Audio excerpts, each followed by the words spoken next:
Te saludan desde el programa Por el Imperio de la Ley. ¿Cómo está, doctor? Carlos y Marcos, qué gusto saludarles. Les mando un abrazo a ambos. Gracias, Disculpen la familiaridad. claro, claro, nos conocemos hace rato, doctor. Doctor, te agradecemos ¿Verdad? por atendernos y te estamos molestando. Queremos un poco que nos expliques para que podamos entender nosotros y, lógicamente, nuestra audiencia con respecto a esta acordada que emitió la Corte. No me acuerdo si me ayudas, el número era 15, 11 o cuánto era el número de esa acordada, doctor. Mira, te debo el recuerdo del número porque tampoco yo me estoy No, no, acordando. no te estás acordando. Y hasta el punto que en ese momento no tengo aquí en donde estoy el texto finalmente aprobado. A ver, un Les poco la explico. acordada 1511/21. Dice 11, sí. Bueno, esta acordada, en primer lugar, hay que destacar que es fruto de un trabajo colectivo, en donde se había trabajado una propuesta inicial que formulé, porque fueron relevados una serie de problemas de interpretación en cuanto a la prisión preventiva. Estos 20 años generaron costumbres de interpretaciones distorsivas del sistema penal, como vos sabés muy bien, Carlos. Sí. Entonces, el propósito de la acordada es recordar y insistir en que la prisión preventiva es un instrumento excepcional, pero no solo la prisión preventiva, sino también las demás medidas cautelares de coerción personal deben ser utilizadas no mecánicamente e infundadamente como hoy se hace. Vos sabés muy bien de que una persona inicia un proceso y ya se le aplica una medida alternativa o sustitutiva como si fuese que el estar procesado implique que uno tiene que tener algún tipo de medida, cuando que la medida alternativa o sustitutiva también debe estar fundada en los requisitos que conforme a la ley permite desarrollar una actividad cautelar de mengua de la libertad en favor de proteger el proceso y su realización, ¿verdad? Impidiendo la fuga o impidiendo la investigación, algún acto concreto de investigación, como dice el código. La obstrucción. Y otro eje de la acordada es, bueno, y para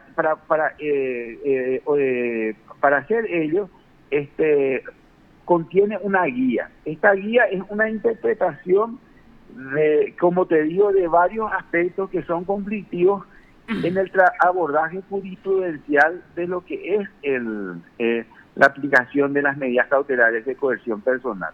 Y va dando criterios apegados a la Constitución y a la norma de cuál es el alcance y cómo debe entenderse la norma, que sirve como una guía no solo para magistrados, sino también para los sujetos procesales en la litigación. Busca también esta acordada rescatar las revisiones oficiosas. Vos sabés, Carlos, que esto prácticamente no se da. no se hizo, no se da, se abandonó. Queremos desarrollar un programa de depuración de audiencias de revisión pendientes, que son muchas, y para eso establecer un programa, en primer lugar, con los jueces naturales y de cada causa y con su secretaría, dándole algunos apoyos. En primer lugar estaría esta guía que pueden utilizar para priorizar qué casos llevar a revisión. Por otra parte, la Corte está viendo dar recursos de tal manera que existen equipos que puedan apoyar a la función jurisdiccional y ir descomprimiendo la mora.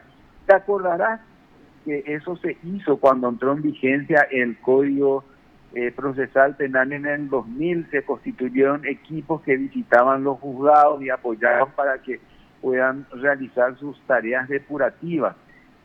Más o menos es esa experiencia, pero renovada, y vamos a ir para ello estableciendo un cronograma de trabajo.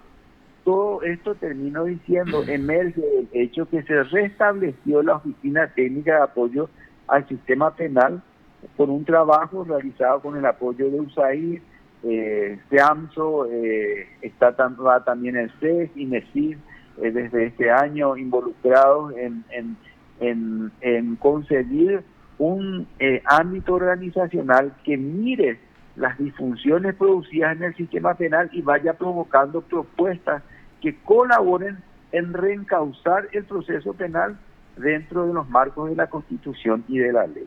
Básicamente esta es la idea. Doctor, cuando decís y demás medidas cautelares, ¿te estás refiriendo específicamente a que no todo procesado necesariamente tiene que tener una medida cautelar encima? Así mismo es. Bueno, vos sabés que eso dice claramente sí. el código, pero no se cumple. Pues. Pero eso los fiscales dice, siempre piden, pues. Eso dice claramente el código, ¿verdad?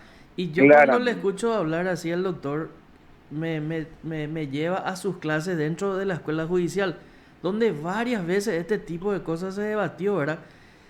Y también la doctora Carolina Yanes es de esta posición, por eso es lo que a mí me desesperaba, que hasta ahora, o hasta el viernes pasado creo que, la doctora Carolina Yanes no se pronunciaba al respecto.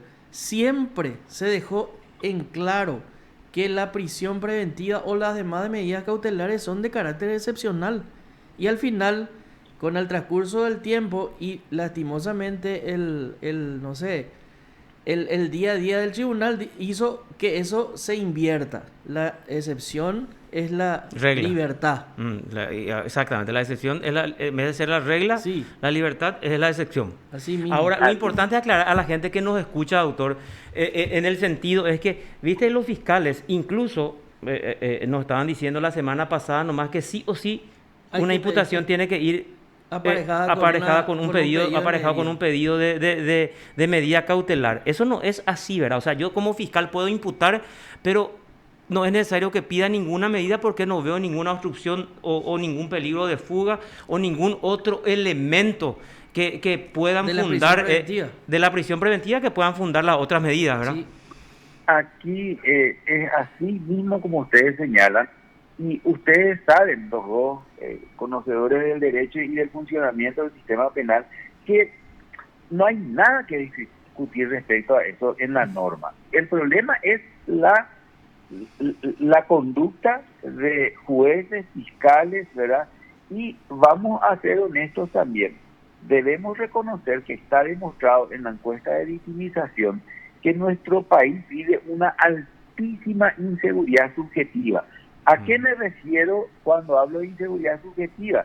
La gente piensa que en cualquier momento va a ser víctima de un delito. Más del 50% de la población piensa eso, y más del 90% de la población se informa a través de los medios masivos de comunicación de la situación delincuencial, que se percibe como espeluznante. Entonces eso causa un miedo en la ciudadanía y existe toda un discurso fantasioso de que el sistema penal nos va a proteger si es que es duro, se encierra a la gente, se coarta la libertad, cuando que eso no es así. Hoy tenemos cárceles inhumanas, abarrotadas de seres humanos que no tienen una oportunidad de mitigar los efectos negativos de un encierro, y recordemos que Paraguay es uno de los países donde las facciones criminales están en crecimiento.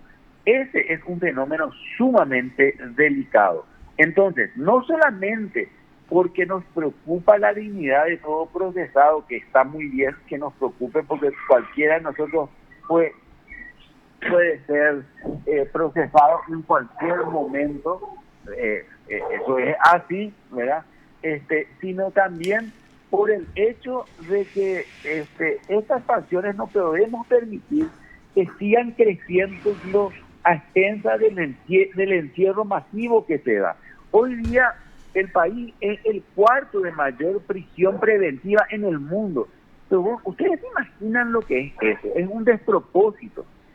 El temor de la gente hace que se presione, y se presiona a jueces, se presiona a fiscales, y como ustedes dicen, se regulariza y se ordinariza el encierro cautelar sin necesidad, y hoy tenemos una población carcelaria abarrotada de presos sin condena. Muchos de ellos podrían haber estado esperando sus juicios o sus procesos en libertad, y ustedes saben que muchos de estos procesos terminan con medios alternativos de conclusión procesal. inútilmente estuvieron encerrados produciendo el clima para que la delincuencia organizada se haga de soldados en unas cárceles que por demás están ya endémicamente deficitarias en el cumplimiento y respeto de derechos fundamentales. Entonces, esta acordada garantiza la seguridad de la ciudadanía a través del correcto uso de el encierro procesal. Y es un paso de los tantos que hay que dar para que los jueces rescaten su poder de control sobre el encierro dentro del proceso y cumpla con su fin y no se distorsione, se utilice como una pena anticipada, como es la costumbre inquisitiva que sigue presente a pesar de la Constitución y a pesar del Código. Sí, doctor, y ahora, ¿cómo se hace para convencer, para explicarle a la gente que ese es el objetivo real y que hay una cuestión subjetiva en que me van a asaltar, en que si la gente, los delincuentes se van presos, yo voy a sentirme más seguro? Porque yo creo que la ciudadanía en general no observa este tipo de decisiones con buenos ojos, porque así como se dice, quiere que el individuo o que el agresor o que el victimario esté preso. ¿Cómo le convencemos? ¿Cómo llegamos a esa gente para explicarle y convencerle de que esto es así? Más del 90% de la población paraguaya se informa de la criminalidad a través de los medios masivos de comunicación. Uh-huh. El 40% ve todos los días o casi todos los días la televisión de día y otro 40 más o menos % a la noche, ¿verdad? Eso está en la encuesta de victimización del 2017. Uh-huh.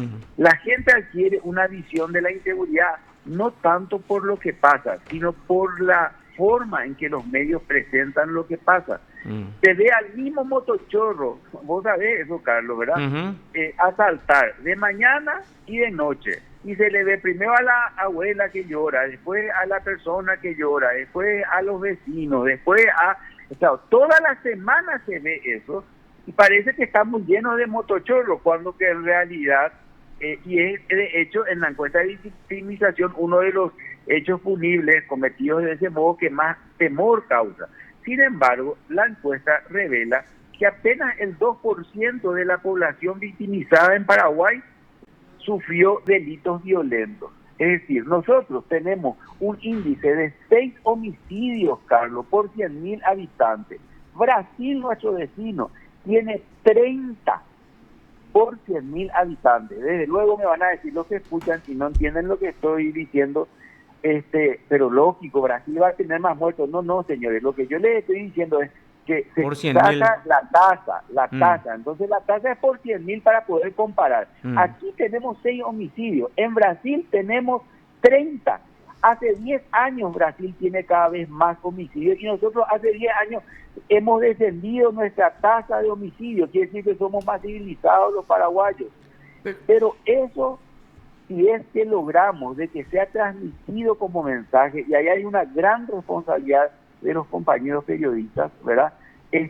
Adecuadamente a la ciudadanía se va a poder tener una representación distinta de lo que es la dimensión de la delincuencia.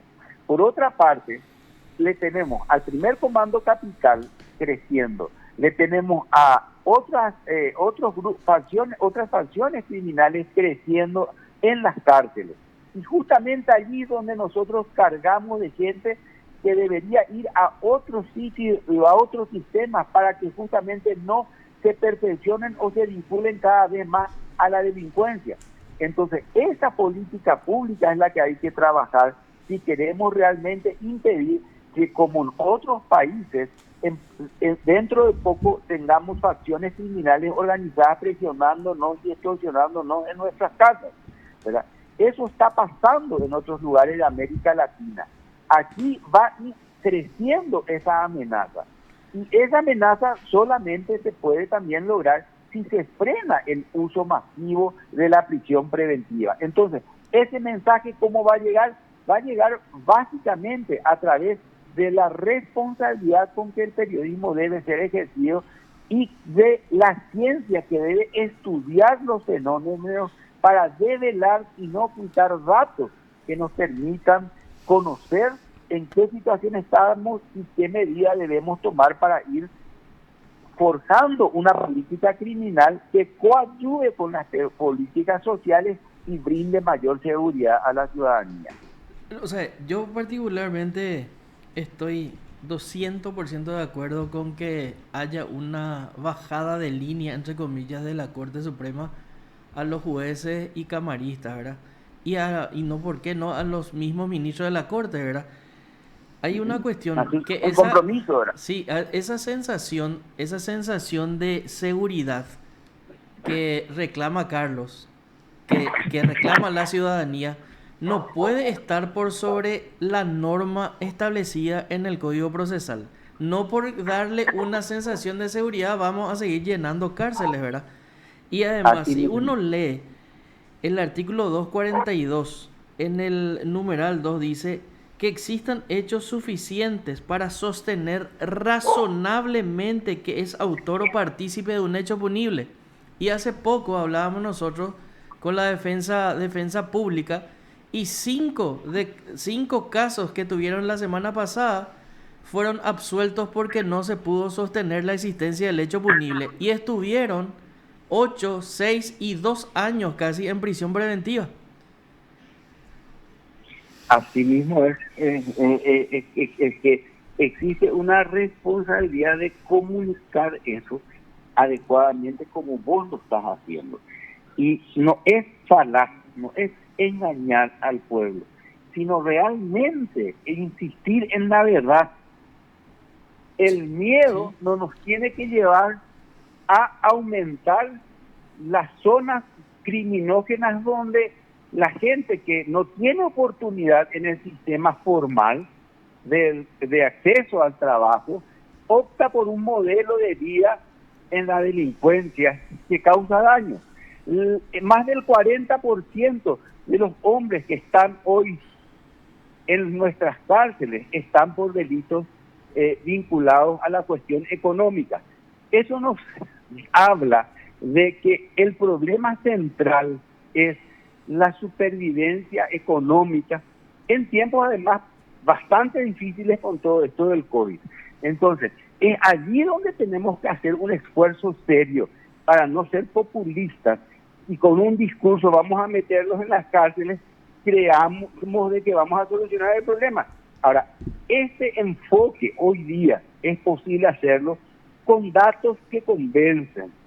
¿Por qué? Porque hay estudios científicos, criminológicos que se han hecho en distintos ámbitos, con ayuda inclusive del CONACYT, y que nos permiten no un discurso nomás, no decir nomás, sino tener datos al respecto de estos fenómenos. Ahora, justo ahí te quiero preguntar, doctor, o sea, ¿ustedes tuvieron algún dato estadístico? ¿La Corte tiene una dirección estadística? Para sacar esta acordada, ¿ustedes tuvieron a la vista datos estadísticos de dónde? ¿Del Ministerio Público, del Poder Judicial, de la Policía? ¿En qué datos estadísticos o las decisiones judiciales se basaron para esta acordada, para sacar o para emitir esta acordada? Por una parte tenemos estudios que se han hecho en niveles de maestría y que hemos considerado, ¿verdad? Y que nos hablan de los defectos en el uso de la prisión preventiva. Tenemos los estudios hechos por el MNP, Mecanismo Nacional de Prevención de la Tortura, que vos sabés, Carlos, viene estudiando las distintas cifras vinculadas al manejo irracional que se hace de la prisión preventiva. Tenemos también recomendaciones de organismos internacionales, de organismos no gubernamentales nacionales como la CODEUPI, y tenemos también estudios hechos sobre encuestas de victimización que sirven de fundamento para pensar críticamente la política criminal que se consolidó en violación de la ley y de la Constitución y movido por el miedo ciudadano.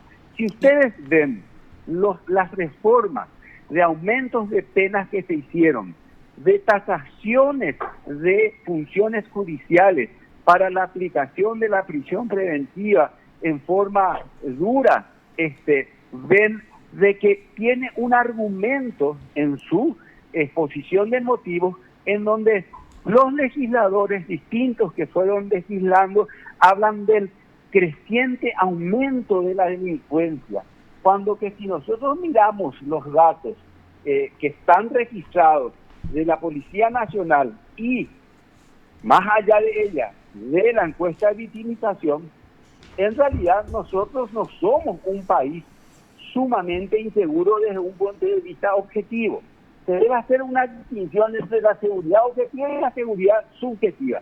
La objetiva es hace a la amenaza real existente o no en un clima social determinado sobre la vigencia de los derechos de la ciudadanía. Uh-huh. La inseguridad subjetiva es no es que no sea real, es real, pero es el sentimiento que tiene la gente de no estar, de no sentirse seguros, ¿verdad? En Paraguay la inseguridad subjetiva es tan alta como en países sumamente violentos de la región, inclusive más que en otros. Claro. Y sin embargo, la inseguridad objetiva, Carlos, no es tan grande. Y si nosotros tuvimos en cuenta en la oficina técnica una serie de estudios científicos que nos permiten ver que no solamente constitucional y legalmente este es el camino, sino también recomendar todo esto a la Corte en base a datos objetivos de la realidad, y teniendo en cuenta estas sensaciones subjetivas se va a llevar acciones comunicacionales en este sentido. Doctor, hablando de sensaciones, yo sinceramente leí 2 veces la acordada, me falta leer más para tratar de entender un poco más, y la sensación que tuve es justamente esta parte que voy diciendo. Parece que la Corte se adhirió con su firma a la postura siempre mantenida por CODEUPI y el Mecanismo Nacional de Tortura. O sea, al leer la acordada, me parece perfecto toda esa primera parte, pero toda esa fundamentación es como si fuera que yo estoy leyendo el argumento utilizado siempre por el Mecanismo Nacional de Tortura, de CODEUPI y de otras instituciones. O sea, te lo digo así sinceramente porque conozco y siempre publiqué. Entonces, la Corte, por eso lo que sería interesante...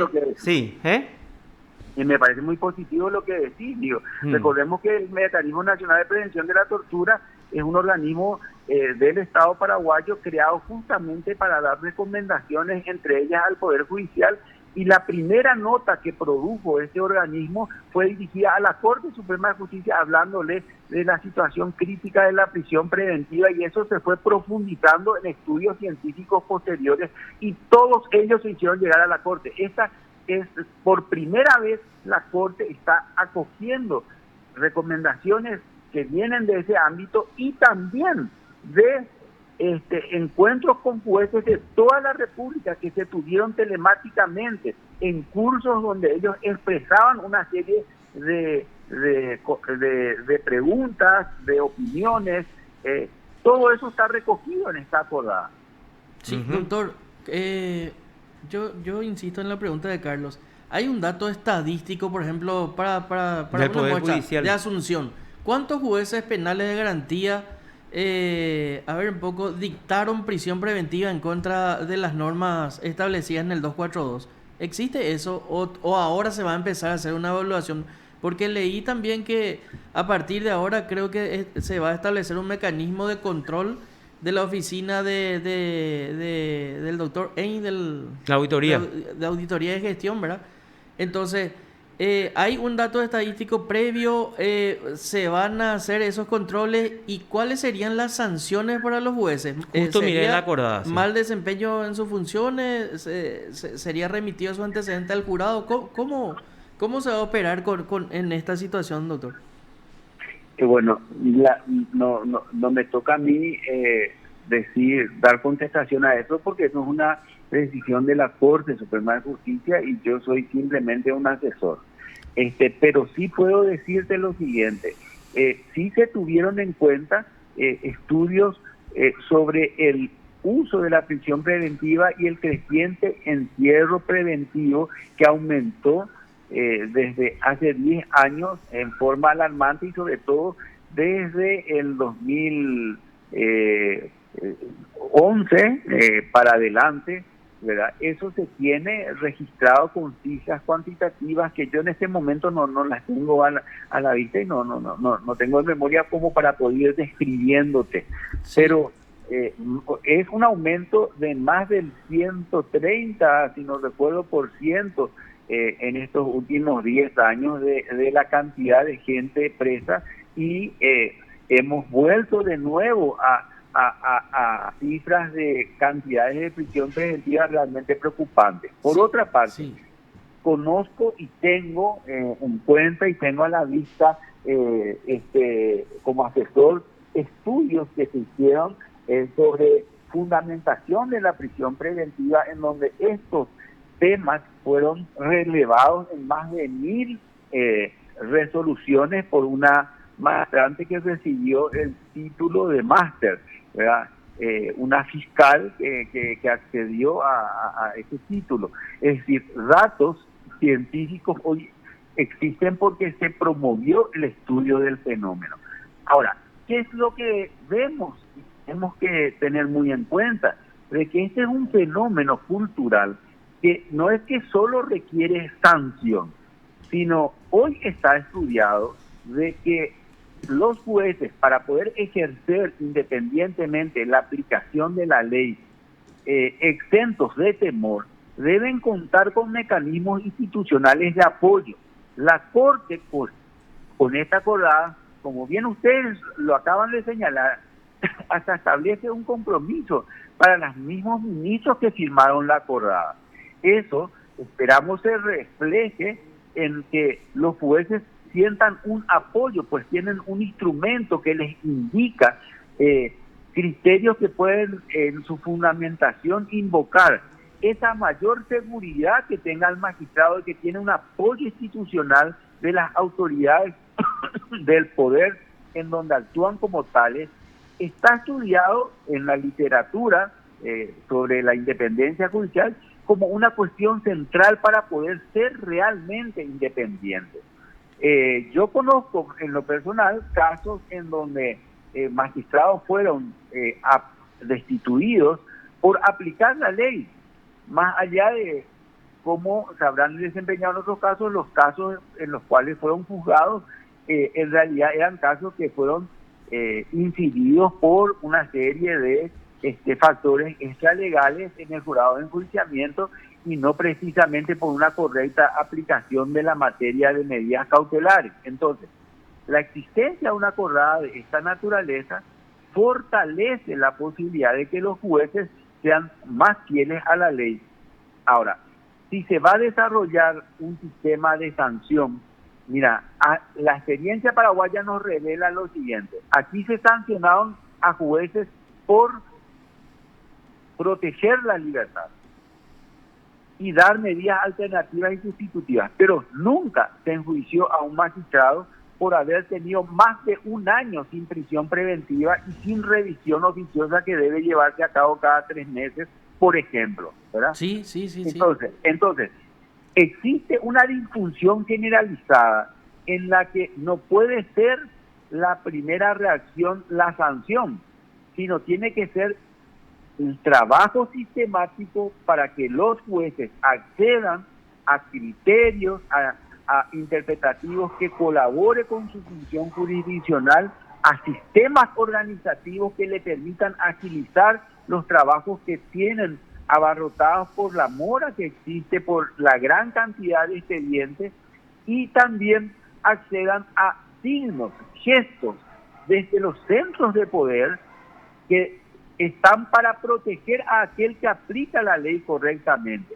Si con todo esto no logramos una reforma en el modelo de aplicación y seguimos encontrando decisiones jurisdiccionales desapegadas a la ley, la Corte tiene varios caminos que puede recorrer, y es solamente ella la que decidirá qué hacer con ese fenómeno, pero paso a paso. En este momento estamos en el momento de estimular un cambio cultural de enfoque. Muy bien decían ustedes, por favor, ¿por qué pensamos en una medida restrictiva de libertad ante el proceso. ¿Por qué no pensamos que aunque lo pida el Ministerio Público, el juez está para no darle? Sí, ¿verdad? claro. Si es que no es necesario. Claro. Y si se va a dar la medida, que esté fundada, que diga un concreto por qué. Es lo que muchas veces brilla por su ausencia en las decisiones. En las resoluciones judiciales hay dos cuestiones que nunca deben faltar. La motivación, el por qué realmente uno dicta, y la fundamentación de la fiscalía. Porque muchas veces se solicita por solicitar, ¿verdad? Así mismo. Es más, los fiscales, lastimosamente, este trabajo debería de englobar también a los fiscales y a los defensores, porque los fiscales, al 50% de los entrevistados ya acá en este programa, sostienen que las medidas alternativas, diría yo. Y bueno, Carlos dice el 100%, las medidas alternativas sustitutivas no tienen por qué tener los requisitos de la prisión preventiva, y eso es falso de falsedad absoluta, ¿verdad? Y está así claro en nuestro código. Es una ignorancia de lo que dice la ley. Sí, es una ignorancia de lo que dice la ley. Ahora lo que yo quiero entender es... Pero para ser concretos, ¿verdad? Y constructivo, el artículo 125 del Código Procesal Penal obliga a que todo magistrado funde todo autointerlocutorio. Sí. Y las medidas alternativas, por lo tanto, que se resuelven por autointerlocutorio, tienen que estar fundadas, claro. El artículo 55 del Código establece que los requerimientos de los fiscales tienen que ser motivados. Sí. Entonces, la motivación debe ser específica y no formularia. Sí. Ese fiscal que te dice eso no leyó esa parte del código. Ahora, doctor, lo que yo quiero entender es una cuestión. ¿Se le puede exhortar a los jueces a que cumplan la ley? O sea, yo voy a decir, les exhorto, señores jueces, a que cumplan lo que dice la ley con respecto a la prisión preventiva. Ustedes saben bien cuáles son los requisitos para decretar la prisión preventiva, y yo como corte les exhorto a que cumpla. Ya exhortar a un juez o a alguien que se tiene que saber cuál es su función, cuándo, cómo tiene que decretar la prisión preventiva, y yo como corte, a través de una acordada en donde no se establece la sanción, yo les voy a exhortar a que cumplan su trabajo, a que cumplan lo que la ley les obliga. ¿Se puede hacer o no se puede hacer eso? Yo creo que es no solamente que se puede hacer, ¿verdad?, sino realmente es muy favorable a la independencia judicial que se haga, porque la realidad, vamos a movernos con realidades. Y la realidad es que por ignorancia, por temor, por una serie de factores extralegales, no solamente jueces, fiscales, defensores, abogados en libre ejercicio, nos hemos apegado a un modelo que no es el normativo. Claro, que nunca corrigió la Corte, que debería haber corregido la Corte. Estamos hablando de 20 años por ahí. Exactamente. Y justamente el año pasado, lo que se consideró es de que antes, en los primeros tiempos, te acordarás, Carlos, de esas reuniones que teníamos con periodistas, con jueces, camaristas, y donde todos hablábamos, discutíamos, digamos, y desentrañábamos el sentido de las nuevas normas. Sí, me acuerdo. Eso se abandonó lastimosamente, y eso fue dando a un gran desorden interpretativo, ¿verdad?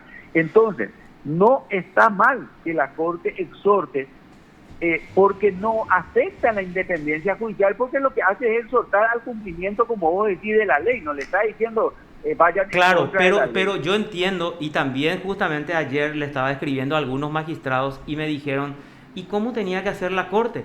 A través de jurisprudencias, dejar señalado y revocar, y decir o anular la decisión de un juez y marcar las pautas a través de sus fallos. A través de sus fallos. Carlito, escúchame, recordate que la casación no llega por casación materias vinculadas a prisión preventiva. Recordate de eso. Pero llega a través del habeas corpus, por ejemplo. Ahora, a través del habeas corpus llega, y justamente esta acordada dice de que muchos casos que llegan ante la Corte, existe una jurisprudencia que dice de que y que es predominante. Que la Corte no es la vía. Que sí, porque hay un juez natural que es el que debe resolver. Pero y ahí lo que uno se pregunta, porque el criterio del doctor Manuel Ramírez Candia es diferente. Dice, no, tenemos que revisar, señores. O sea, estamos hablando de la libertad de un individuo, de un ciudadano paraguayo o extranjero que está privado de su libertad, que está garantizado en la Constitución. Tenemos que revisar eso, ¿verdad?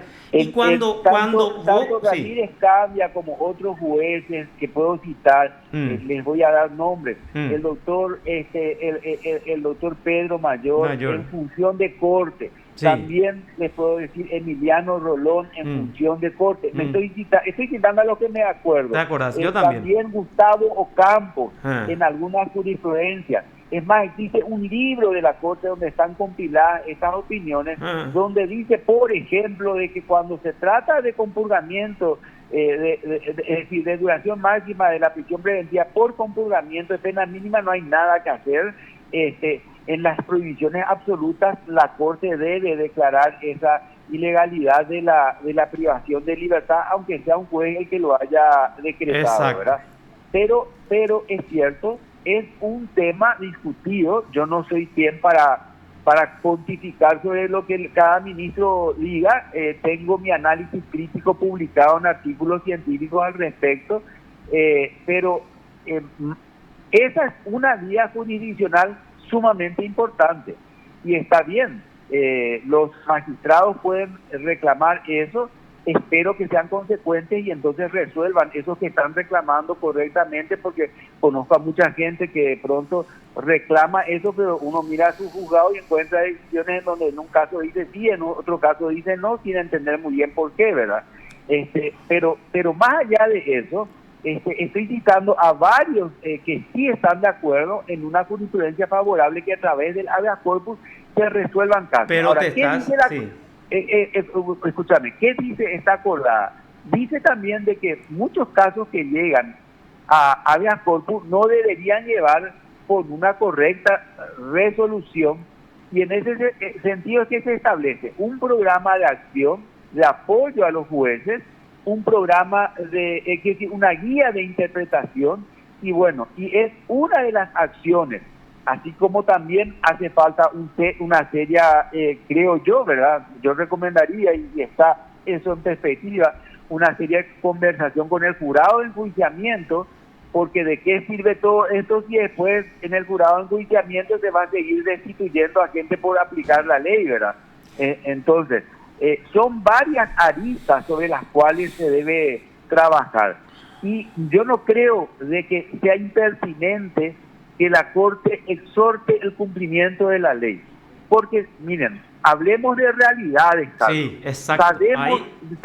Sabemos de que es importante en Paraguay que el que ejerce poder y está expuesto a una presión social punitivista, desinformada, y cuando estoy hablando de eso no hablo del panchero de la calle, hablo de legisladores que han endurecido el sistema penal, por ejemplo, bajo la excusa de que la delincuencia aumentó sideralmente, cuando que te estoy diciendo, hace 10 años tenemos menos homicidios, nos matamos menos en Paraguay. Ese dato no tenían los legisladores, sí lo tenían si hubiesen hecho un estudio. Sin embargo, estoy hablando de que hay una tendencia del sistema a confirmar de que nosotros encerrando estamos más seguros, cuando que la realidad científicamente estudiada nos demuestra lo contrario. Entonces, en ese contexto de desinformación, en ese contexto de desapego histórico a la ley dentro de ciertos ámbitos de funcionamiento de nuestras instituciones, la Corte me parece pertinente que recuerde la necesidad del cumplimiento de la ley y de medios para que esto ocurra. Y ojalá que la propia Corte cumpla, porque cuando vos estás diciendo vamos a hablar de la realidad, vamos a hablar de lo que ocurre realmente, entonces cuando yo veo la foto de la presentación de la acordada y digo, con nombre y apellido, le veo sentado ahí al ministro Luis María Benítez Riera y digo, este jamás va a cumplir la acordada, porque él siempre ratificó en todos los casos la prisión, se lavó las manos en los casos de habeas corpus y durante 20 años ratificó la condena de personas que conducían en estado de ebriedad cuando eso no constituía delito. Hasta que el doctor Ramírez Candia se animó y creo que se le adhirió, no me acuerdo, que la doctora Miriam Peña, 2-1, y ese fallo de la Corte que hizo le apuró al Poder Legislativo para modificar la ley. Entonces, si yo veo sentado en la presentación de una acordada como esta a personas que durante 20 años hicieron totalmente lo contrario, digo, dudo muchísimo de que estos que están arriba cumplan esa acordada, y ojalá que ellos cumplan para que los jueces de más abajo, los camaristas y los jueces puedan cumplir esa su obligación legal. Estoy absolutamente de acuerdo en que una acordada de este tipo es un gesto de compromiso. Ahora, hace falta hacer todo un camino, y en ese camino existirán responsabilidades y roles que esperemos sean ejercidos en las distintas instancias, desde la Corte al jurado de enjuiciamiento, a la de las mismas cámaras que pueden ir unificando criterios. Miren, hay cámaras que estaban sosteniendo de que si había prisión preventiva y se le condenaba a la persona, no se podía dar la revocatoria en caso de compurgamiento porque había un doble conforme. Pero ¿te imaginamos lo que eso quiere decir? Absurdo, ¿verdad? Vas a encontrar votos en ese sentido. Casi tan absurdo, doctor. Escúchame. Vas a encontrar votos de primera instancia, votos en tribunales de apelación y en cortes. Vas a encontrar. Entonces, es una tarea cultural de volver a respetar a la Constitución, que fue la voluntad de la reforma del Código Procesal Penal. Y ese es un trabajo que solamente juntos vamos a poder impulsar, y ojalá cada actor que tenga responsabilidad reflexione sobre su responsabilidad y asuma una posición coherente con la Constitución. Doctor, una pregunta en la conferencia de prensa que la doctora Carolina Yanes creo que entendió mal. ¿Por qué te digo que entendió mal? Porque respondió de una manera como si fuera que el periodista se estaba quejando de lo que establece la Constitución Nacional, que la prisión preventiva solo puede durar 2 años, ¿verdad? Y ella decía, si ustedes se quejan de eso, tenemos que ir hasta los legisladores para que cambien. No, en realidad el periodista lo que le preguntaba, porque también es compañero nuestro acá en PDS, le preguntaba, ¿se va a cumplir eso a partir de ahora? Porque establece 2 años nomás, más de eso no puede estar nadie en prisión preventiva, salvo que, según yo, contrario a la Constitución, el Código Procesal dice 3 meses más puede durar si está condenado, ¿verdad? Porque hay un montón de gente que está más de 2 años y que no sale porque esto, porque aquello, y está ahí también haciendo números dentro de esa estadística nefasta que vos estabas hablando. Y hay gente que tiene más de 70 años y que tiene esa. También. Yo hice un estudio, yo ya no quiero hablar en nombre de la oficina técnica, ni quiero hablar en nombre de otros agentes, ni de la doctora Carolina Yanes, a quien respeto mucho y aprecio muchísimo, ¿verdad? Sí, tal vez ella, yo recuerdo esa pregunta y recuerdo que ella lo que dijo fue que nosotros invitamos a que se cumpla con la ley, y explicó el tema de la ley al respecto. Ahora bien, sí, mira, yo hice un estudio justamente de los factores extralegales que inciden en la distorsión de la aplicación de la prisión preventiva dentro de los rangos constitucionales y normativos que la rigen. Y el temor de los jueces es el principal motivo de distorsión. Yo te pregunto, jueces... ¿El temor a quién, doctor? ¿Tenés? ¿Cómo? ¿Temor a quién? Al jurado. Temor al jurado. ¿O a la ciudadanía o a quién? Temor al jurado por una parte. Temor a ser expuestos como corruptos y como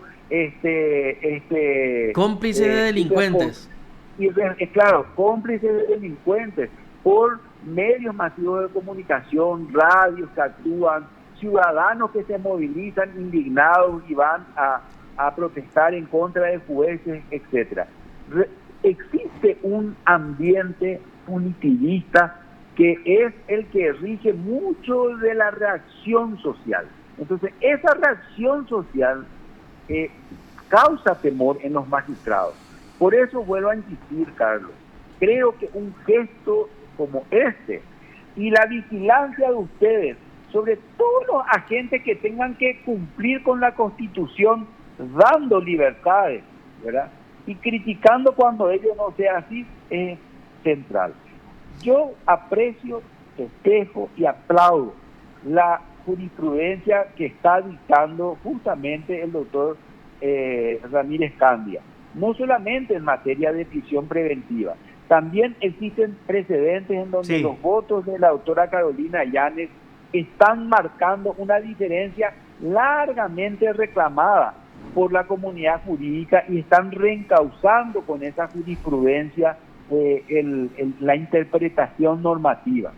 Espero que eso pueda servir junto con esta y otras medidas para que tengamos una sociedad que maneje con mayor racionalidad el encierro cautelar, que no sigamos convirtiendo a la prisión preventiva en una pena anticipada, que la usemos excepcionalmente y que los mecanismos oficiosos de control se pongan en marcha. En cuanto al tema de la duración máxima, sabes muy bien que las aguas están divididas. Algunos dicen de que es 2 años a lo sumo, como es en coherencia con el Código Procesal Penal, como lo estás vos citando. Otros dicen de que es la pena mínima y por lo tanto cuando la mínima sea superior de 2 años, esa es la que se aplica. Yo creo que esa última es una interpretación errada, sí, ¿verdad? Pero es una interpretación donde las aguas están divididas.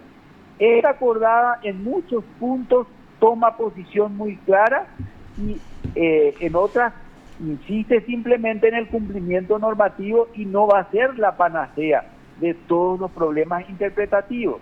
Recordemos que en Napoleón, cuando se sancionó el código famoso, el Código Civil de Napoleón, y que tenía la intención teleológica de que todo esté previsto en la ley, todo esté resuelto por la ley, porque era el sueño de la racionalización a través de la ley, de la resolución de los conflictos, el que vivía el racionalismo en esa época.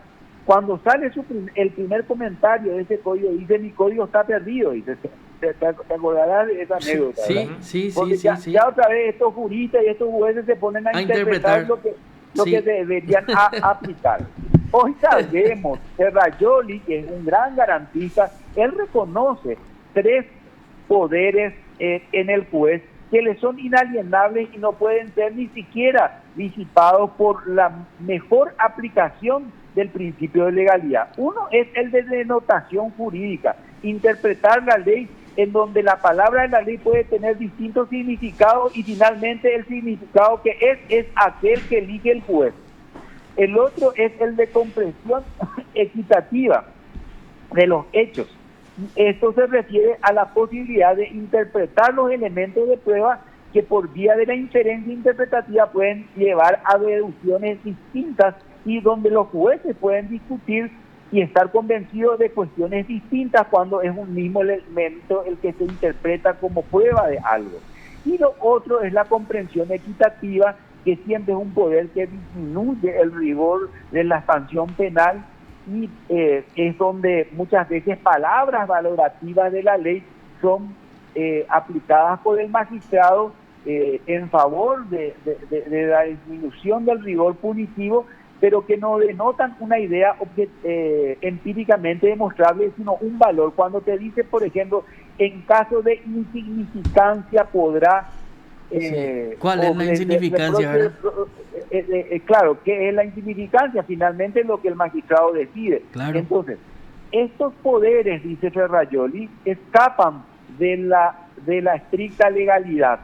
Y por más que se cumpla con una ley que es estricta, precisa, muchas veces contiene estos niveles de interpretación que nos hacen saber que el juez es un ser humano de carne y hueso y que no solo interpreta la ley, sino en su tarea interpretativa va integrando el derecho. Entonces, estos instrumentos sirven para aproximarnos al sentido protector de la dignidad humana que tiene el encierro y a no convertir a nuestras cárceles, como solemos decir, en unos climas propicios, en unas universidades de la delincuencia que produzca mano de obra para la delincuencia organizada. Esto es lo que debemos lograr, pero mucho trabajo por andar, mucho compromiso por cumplir, y creo que de todos, de la ciudadanía, de los periodistas, de la Corte, de los jueces, es releer de nuevo bajo los principios de la reforma toda la normativa y forjar una jurisprudencia que pueda ir poniendo claridad y corrigiendo rumbos dentro de un proceso histórico en donde yo creo que buscar responsables personales es una pérdida de tiempo en este momento. Categórico, por eso estamos hablando de la Corte y estamos apuntando en la Corte. Definitivamente, pero doctor, ahondando un poco en lo que decís nomás, ¿verdad? Y yo creo que es tu posición y la posición de CODEDUP y de muchas otras organizaciones de derechos humanos, cuando se interpreta algo sobre la prisión, sobre la libertad, siempre es a favor del reo. O sea que esas dos interpretaciones que existen, una debe siempre de bajar la cabeza a favor de la otra, ¿verdad? Y es hasta 2 años y es hasta 2 años, ¿verdad? Y además que eso y dice... Y ahí te va a reclamar el otro sector, pues te dice, te olvidas de la víctima. Yo creo que tu interpretación es la correcta. Artículo 10. Regla interpretativa del Código, por una parte, con procesal penal, y por otra parte, el artículo es claro, dice nunca más de 2 años. ¿Sí? Esto podemos leer también para los que quieran y están escuchando en Mayer. Mayer también habla de eso, que sabemos de que el Pacto de San José no establece un plazo, pero sin embargo dice que ello puede ser establecido por el legislador. Entonces, si el legislador establece un límite, es ese el límite, porque está establecido en ley, ¿verdad? Sí. Toda restricción de derechos no puede ir más allá de lo que la ley permite, y la Constitución lo que puso fue un máximo como piso, pero el legislador puede establecer un límite distinto y hoy día es de 2 años. Esa es mi interpretación.